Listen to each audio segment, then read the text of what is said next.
Welcome back. This is the Ben Shapiro Show. We're taking your calls at 855-236-3228. That's 855-236-3228. Sam in Massachusetts, you're on the Ben Shapiro Show. Go for it, Sam. Hey, Ben, I'm a new subscriber, and I want to thank you for everything you do. Hey, I appreciate it. Thank you. All right, so I was just wondering today what you think on the possibility of, if we do have a Joe Biden presidency, what good do you think will come out of it, and what bad, and what do you think will not change at all? So the bad that will come out of it is very obvious. On foreign policy, he will weaken the United States. He will attempt to reinstate the Iran deal in the Middle East. He will go soft on China. He has said over and over, he doesn't think China is a threat in any real way. And so, I expect that he will go soft on China again, which would be a very, very bad move. In terms of domestic policy, he will obviously attempt to raise taxes. That will be bad for the economy. He will reinstate regulations, particularly environmental regulations, but also tax and spend regulations.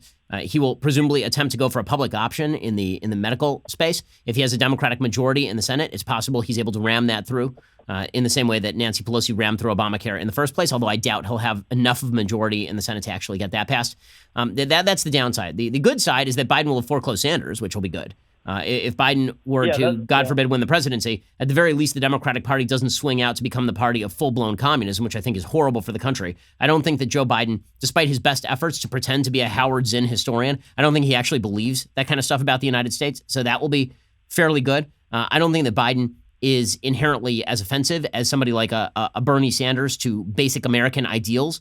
I think that he's likely to be doddering and annoying, but not exactly dangerous to America in the same way as Bernie Sanders, which is one of the reasons why I think Trump wants to run against Sanders, because he can point at Sanders and go, that guy's dangerous. If he points at Biden, it's like more like that guy's not with us, right? The guy's senile.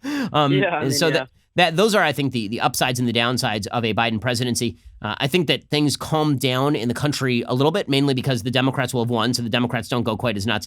And for Republicans, while people would be very ticked if Trump didn't win, I think that it's hard to get quite as ticked about Biden winning as it would be about Sanders winning, right? I mean, I don't think he presents an existential threat to the country in the same way that he'd be terrible. Don't get me wrong. I mean, I just named all the reasons I think he'd be worse than Trump. I would not support Biden over Trump in any case, like at all. But if Biden were to become president, it would be less damaging to the country than if Sanders were to become president or something. So those are sort of the upsides and the downsides of Biden. I totally agree with you on that. And do you think the Senate will change if Biden is on the ticket versus if Bernie, God forbid, does? And do you think the House is going to turn Republican, or how do you think that's all going to work out? I think that Sanders has no coattails at all, and maybe reverse coattails. I think if Biden, were to win, he presumably would have some more coattails. He doesn't alienate moderates and particularly suburban women in the same way that Bernie does. Remember, Trump has some vulnerabilities. His vulnerabilities particularly are with minority communities and with young people and with suburban women. Now, young people don't tend to vote, right? Bernie was really counting on young people turning out to vote, but he does really poorly, does Bernie, with minority audiences, and he does really, really poorly with suburban women. And so those are audiences that could theoretically turn back to Trump, which is why Trump wants Bernie as the nominee. Biden is much more, I would say, durable with minority audiences. With suburban women, he is significantly more durable. With young people, he doesn't do anything. But young people are hard to hang your hat on. So this is why Biden is a stronger candidate in a general election than Trump. I mean, not than Trump, than Sanders. It's also why Biden happens to have a broader map. Right? Biden is going to challenge in states like Pennsylvania. He will challenge in Wisconsin. He will challenge in Florida, for example. He has a much broader map. He doesn't have to win quite as many states that are on tenterhooks as Bernie Sanders. So he's got some strengths as a candidate just because he is not offensive, right? I've been saying this for a year. The fact that Joe Biden is a dead person actually cuts in his favor in a general election. It makes the issue about Trump as opposed to being about Sanders. Yeah, I agree. I think if Biden and Trump if they were to go in a general election, I think Trump's personality was what would really hurt him in the general election, especially with purple states. Yeah, I mean, again, I think that Biden is a harder run for Trump. He is. I mean, I've been saying this for a long time. Doesn't mean Trump wouldn't beat him. It doesn't mean it's a harder run. Sam, really appreciate the call. Rachel in Oregon, you're on the Ben Shapiro Show. Go for it, Rachel.